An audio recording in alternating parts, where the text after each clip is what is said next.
I've been procrastinating on other videos right now, so instead I'm going to do a quick top 7 that I've been wanting to do for a very long time. Don't question my methods, it's how I do it. I love finding weird, obscure, or forgotten animated films, and that's what this list is about. It's not in any particular order, I just want to share these movies with you. And if you've heard of them, great. If you haven't, you might want to check them out. So instead of counting down, I'm just going to count up so that way there's no real order of what's number 1. So the first movie on my list is Mr. Bug Goes to Town, or Hoppity Goes to Town. It's been called both titles. This is the oldest movie in my list. In fact, it was made in the 40s. But not a lot of people talk about it because in the 40s, Disney ruled everything. This is actually a Fleischer cartoon. You know, the guys who did Popeye and the Superman cartoons from that time? You can definitely tell in the animation style of this film. It's just a very weird oddity to watch an animated film from that time that's not made by Disney. Next up is Plague Dogs. Now, a lot of you might already know about a film called Watership Down. Well, this is from the same people. And in my opinion, I think Plague Dogs is a much more disturbing film.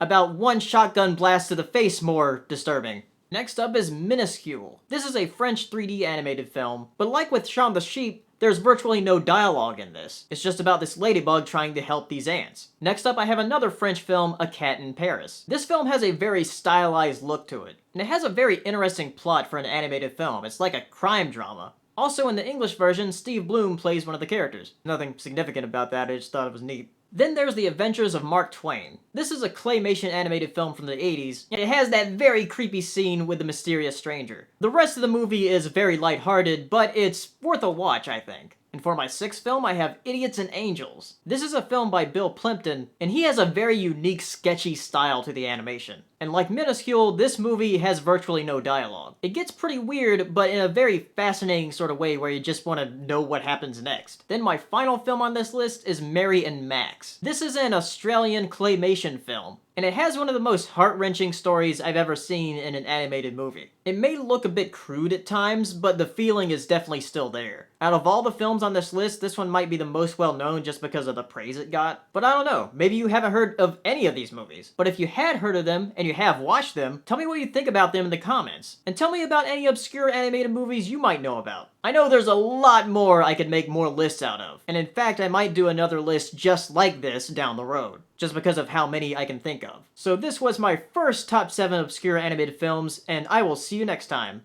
Bye. I'd like to thank all of my patrons this month. Thank you so much for supporting me. It really helps a lot.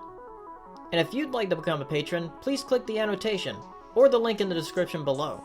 And if you want to see more top lists, click on the playlist. And if you haven't subscribed yet, subscribe. And as always, thank you for watching.